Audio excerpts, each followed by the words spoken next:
اعوذ باللہ من الشیطان الرجیم بسم اللہ الرحمن الرحیم۔ آج کا ہمارا سبق سورہ نور آیت نمبر 32 سے ہے جی۔ آج کی پہلی آیت میں اللہ تبارک و تعالی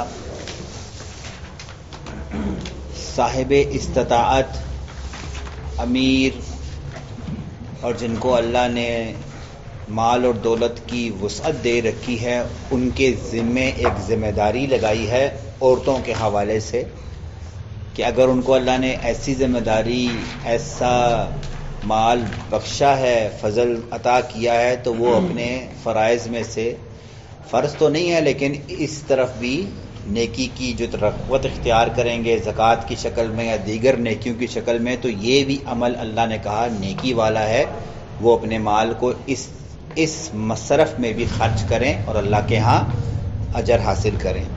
فرمایا اللہ تبارک و تعالیٰ نے وَأَنْكِحُوا، تم نکاح کروا دیا کرو، الایاما، بے نکاح عورتوں کا، منکم، جو تم میں سے ہیں، تمہارے معاشرے میں جو بے نکاح عورتیں ہیں ان کا نکاح کروا دیا کرو۔ یہاں پہ یہ حکم نہیں ہے کہ نکاح ان سے خود کر دیا کرو، خود کا آپشن بھی ہے، لیکن یہاں ہے کہ ان کا نکاح کروا دیا کرو۔ اگر کوئی بندہ کوئی کہتا ہے یار کہ فلاں محلے میں یا خاندان میں کوئی ایسا غریب ہے، ایسی غریب ہے کہ جو صرف اور صرف چند پیسوں کی خاطر مجبور ہیں اس کی بچیاں یا وہ بچہ کہ وہ نکاح نہیں کر پاتا، تو اس زر میں ان کے ساتھ تعاون کر کر ان عورتوں کا نکاح کروا دیا کرو۔ یہ 3 قسم کی عورتیں ہیں جی، بے نکاح عورتیں 3 قسم کی ہوتی ہیں۔ ایک کنواری، وہ بھی بے نکاح ہوتی ہے، دوسری بیوہ جس کا خاوند مر گیا، تیسری طلاق یافتہ مطلقہ۔ یہ 3 عورتوں کے بارے میں اللہ تبارک و تعالیٰ نے کہا کہ ان کا نکاح کروا دیا کرو تم میں سے۔ اور والصالحین، اور وہ جو صالحہ ہیں، نیک سیرت، اچھے، 1 نمبر آدمی، 1 نمبر عورت، من عبادکم، تمہارے غلاموں میں سے، وإمائکم، اور تمہاری لونڈیوں میں سے۔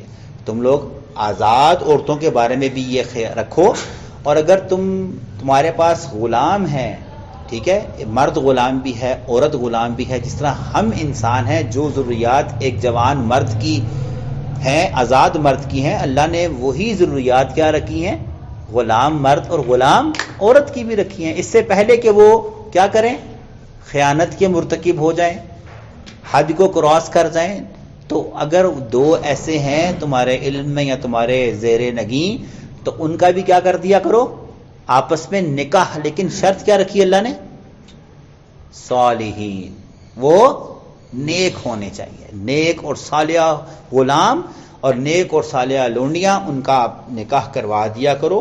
ہاں، ان یکونوا فقراء، اگر وہ ہیں فقیر، یغنہم اللہ من فضلہ، اللہ اپنے فضل سے، نکاح کی برکت کی وجہ سے انہیں غنی کر دے گا۔ تبھی ایک صحابی آئے تھے اللہ کے نبی کے پاس، تو اللہ کے نبی نے یہی نکات کیا، میرے پریشانی ہے، میں روزی روٹی پوری نہیں ہو رہی، تو اللہ کے نبی نے کیا کہا تھا جی، نکاح کر۔ انہوں نے کہا کہ اللہ کے رسول روٹی پوری نہیں ہوتی تو دوسری بھی لے آؤں۔ تو پھر اللہ کے نبی نے یہ آیت پڑھ کر بتائی تھی کہ اللہ نے وابستہ رکھا ہے، جو اپنے ایمان کو بچانے کے لیے نکاح اللہ کی رضا کے لیے کرتا ہے، پھر اللہ کا وعدہ ہے کہ اللہ اس کو پھر غنی کر دیتا ہے، ٹھیک ہے جی۔ اور یہ برکت ہم لوگوں نے اپنی آنکھوں کے سامنے کئی دفعہ مشاہدہ کی ہے۔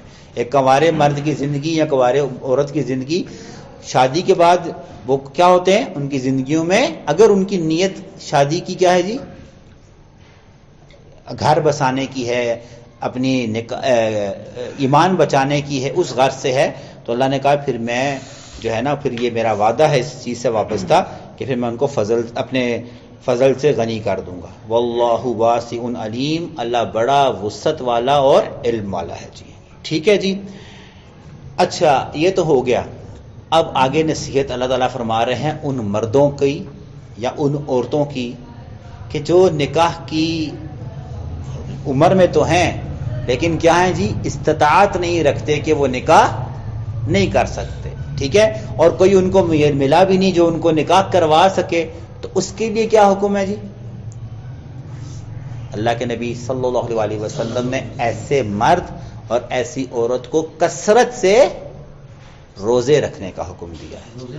ہاں جی، کیونکہ جو شہوت کو ختم کر دیتی ہے، روزہ توڑ کے رکھ دیتا ہے انسان کی جنسی خواہشات کو، نفسانی خواہشات کو روزہ توڑ کر، تو اللہ کے نبی صلی اللہ علیہ وسلم نے ایسے مرد اور ایسی عورت کہ جو نکاح کی عمر میں ہیں، بلوغت میں ہیں، لیکن استطاعت نہیں رکھتے نکاح کرنے کی، ان کو صبر کی تلقین کی، اور صبر کی تلقین کے ساتھ کیا کیا؟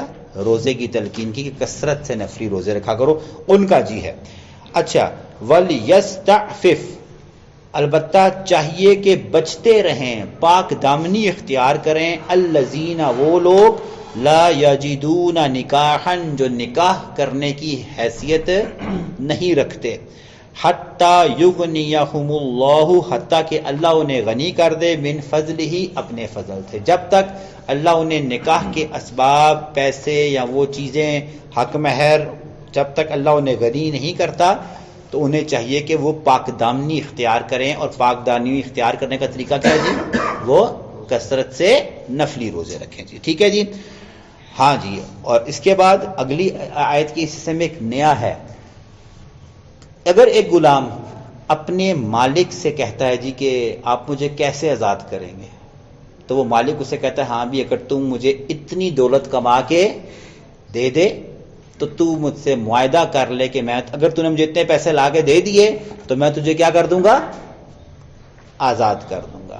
تو اسے مکاتب غلام کہتے ہیں۔ کون سا غلام جی؟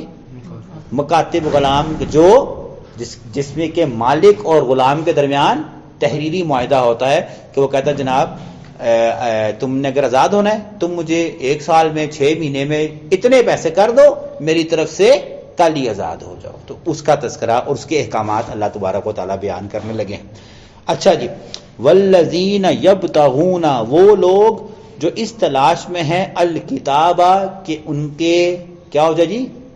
مکاتب ہو جائے، ان کا لکھا جا سکے، مما، اس میں سے جو مالکت ایمانکم، جن کے مالک ہوئے تمہارے دانے ہاتھ، یعنی اگر تمہارا غلام یا تمہاری لونڈی وہ تم سے مکاتب، ایک تحریر لکھ کر اپنی آزادی کا جو ہے وہ آپس میں ڈیل کرنا چاہتا ہے، تو کیا کرو جی؟ فکاتبوہم، ان کے سیے تحریری معاہدہ لکھ لیا کرو، ان کو روکنا نہیں، انہیں نہیں کرنا نہیں تو نہیں جانا، یہ کام نہیں کرنا۔ اگر وہ چاہتا ہے کہ میں نے آزاد ہونا ہے تو آپ اس پر یہ سینکشن لگا سکتے ہو، ٹھیک ہے یار اتنے پیسے لے آؤ اور آزاد ہو جاؤ، اور پھر اللہ نے کہا کہ وہ لکھنا چاہتا ہے تو پھر تم نے اس کو منع نہیں کرنا، کیا کرنا ہے؟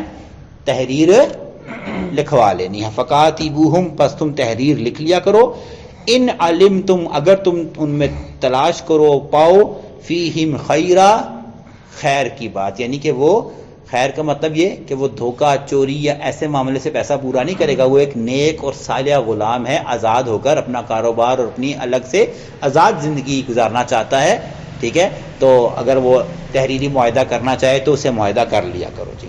اور اب دیکھیں کتنا زبردست اللہ نے معاشرہ بیلنس کیا ہے۔ مثال کے طور پر میرا ایک غلام تھا جی، وہ کہتا ہے احسن بھائی میں آپ سے تحریر لکھنا چاہتا ہوں، میں کہتا ہوں چل یار ٹھیک ہے، تو 5 لاکھ روپیہ کما کے لے آ اور میری طرف سے کیا ہے جی؟ آزاد ہے، ٹھیک ہے۔ اب اللہ مجھے کیا حکم دے رہا ہے؟ وَآتُوهُم مِّن مَّال، اب اے امیر آدمی تو نے اپنے مال میں سے اس کو کیا کرنا ہے؟ اس پر خرچ کرنا ہے، ٹھیک ہے، اس کی مدد کرنی ہے تاکہ کیا ہو سکے؟ وہ 5 لاکھ روپیہ اکٹھا کر سکے۔ کس لیے؟ کس طرح؟ وہ بھی ہم سیکھیں گے، ٹھیک ہے۔ الذی آتاکم، جو اللہ نے تمہیں دیا ہے۔ زکوٰۃ کا ایک مصرف ہے کیا جی؟ غلاموں کو دے سکتے ہیں۔ اب اگر یہ معاہدہ ہو چکا ہے نا، اور میں تو امیر ہوں، میں نے کیا کرنی ہے؟ زکوٰۃ نکالنی تو ہے، تب اللہ مجھے کیا حکم دے رہا ہے کہ اپنی زکوٰۃ اس غلام کو دو تاکہ وہ 5 لاکھ روپیہ کا کیا کر سکے؟ پورا کر سکے۔ دیکھیں اللہ کا قانون، دیکھیں یہ 5 لاکھ میرے مال کی میل ہے جو مجھ پر فرض ہے نکالنا، اللہ نے کہا یہ اس کو دے دو اور وہ کیا کرے گا؟ واپس دے دے گا مجھے، میرے لیے وہ مال بھی کیا ہو گیا؟ حلال بھی ہو گیا اور اس کی مدد بھی ہوگی۔ کتنا زبردست اللہ تبارک و تعالیٰ نے سرکولیشن آف منی کی ہے، مجھے بھی اس میں کوئی اعتراض نہیں، میں دینی تو ہے ہی ہے زکات، اور اس سے بڑھ کر کیا بات ہوگی کہ میں زکات دوں بھی اور آدھے گھنٹے بعد واپس بھی آ جائے. ٹھیک ہے، تو کتنا زبردست اللہ نے اس کو بیلنس کیا. اللہ نے کہا پھر ان کو مالوں سے اس طرح اس کی مدد کرنی ہے. ہاں، ولا تکرہوا، ہرگز مجبور مت کرنا. ٹھیک ہے، فتیاتکم، ان لونڈیوں کو، علی البغاء، بدکاری پر. اسلام سے پہلے نا لوگوں کے پاس لونڈیاں ہوتی تھی نا، تو مثال کے طور پر آپ کو پتا بدکار تھا معاشرہ تھا. میرے گھر میں میرا ایک دوست آ گیا، اسے کیا لگا جی میری لونڈی پسند آ گئی، میں نے کہا جی احسن بھائی ذرا 1 گھنٹے واسطے ذرا میرے کار بھیج دو. یہ اسلام سے پہلے کی زندگی، پہلے کی جہالت کے معاملے ہیں. حتیٰ کہ وہ لونڈی پسند، یہ بات کیونکہ یار لونڈی ہے، آپ اس سے یہ کام زبردستی تو نہیں کروا سکتے نا. ٹھیک ہے، تو اللہ نے کہا مت تم مجبور کرو ایسی لونڈیوں کو علی البغاء کہ وہ بدکاریاں کریں. ان اردنا، حتیٰ کہ ان کا ارادہ ہے تحصنا، بچنے کا. وہ بڑی پاک دامن لونڈیاں ہیں اور تم ان کو کیا کر رہے ہو جی؟ غلط، یعنی کہ بدکاری کی طرف مائل کر رہے ہو. اللہ نے منع فرمایا ہے. اور اللہ نے کہا کہ تمہارا مقصد کیا جی؟ لِتَبْتَغُوا عَرَضَ الْحَيَاةِ الدُّنْيَا، تم چاہتے ہو کہ وہ اس اپنے دوست کو تم وہ 1 رات کے لیے دے دو اور وہ دوست تمہیں اس کے بدلے چند کیا دے دے؟ پیسے دے دے. تو اللہ نے کہا یہ ہے وہ عورت کی کمائی جو اللہ تعالیٰ نے حرام کی ہے. ٹھیک ہے جی، تو غلام عورت کے بارے میں یہ اللہ تعالیٰ کا حکم ہے، تو جو بیوی ہوگی اس کے بارے میں تو کتنا سخت اللہ کے احکامات ہوں گے. ٹھیک ہے جی، تو اللہ نے کہا کہ جو عورتیں بچنا چاہتی ہوں اور ان پر پھر جو ہے نا چند مال دنیا کی دولت کی ہوس کی خاطر نہ ان کی زندگیوں کو ان پر مجبور نہ کرو کہ وہ بدکاریاں کریں. سنیں، وَمَن يُكْرِهُنَّ، جو تم میں سے ان عورتوں کو مجبور کر چکا، فَإِنَّ اللَّهَ، پس بے شک اللہ، من بعد، اس کے بعد، اکراہہن، کہ تم نے ان کو مجبور کیا تھا، غفور الرحیم، بڑا معاف کرنے والا ہے. یہ آیت کیوں اتری؟ کہ جو لوگ یہ کام اس آیت سے پہلے کیا کرتے تھے جی؟ کرتے تھے نا. اللہ نے کہا اب تم نے باز نہیں آنا، باز آ جاؤ، اب یہ کام تم نے نہیں کرنا. اور اس سے پہلے جو تم کر چکے ہو نا اس طرح کے معاملات، وہ کیا ہے؟ اللہ تعالیٰ نے تم معافی طلب کرو، اللہ تعالیٰ تمہیں اس کے بدلے کیا کر دے گا؟ معاف کر دے گا جی. ٹھیک ہے، تم نے اب یہ کام نہیں کرنا. اور آخری آیت یہ رکوع ختم ہو جائے گا جی. وَلَقَدْ أَنزَلْنَا إِلَيْكُمْ، البتہ تحقیق ہم نے نازل کیا تمہاری طرف، آیاتن، یہ واضح آیاتیں، مبینات، بالکل کھول کر بیان کر دی ہیں زندگی کا دستور تمہارے لیے، وَمَثَلًا، اور مثالیں بیان کی ہیں، مِنَ الَّذِينَ، ان لوگوں کی، خَلَوْا مِن قَبْلِكُمْ، جو تم سے پہلے تھے. اب یہ سارے لوگ کیا ہو چکے ہیں جی؟ ہم سے پہلے گزر چکے ہیں. تو اللہ نے کہا ان لوگوں کو تمہارے لیے مثال بنایا ہے، عبرتیں حاصل کر لو اس سے، اور کیا کرو؟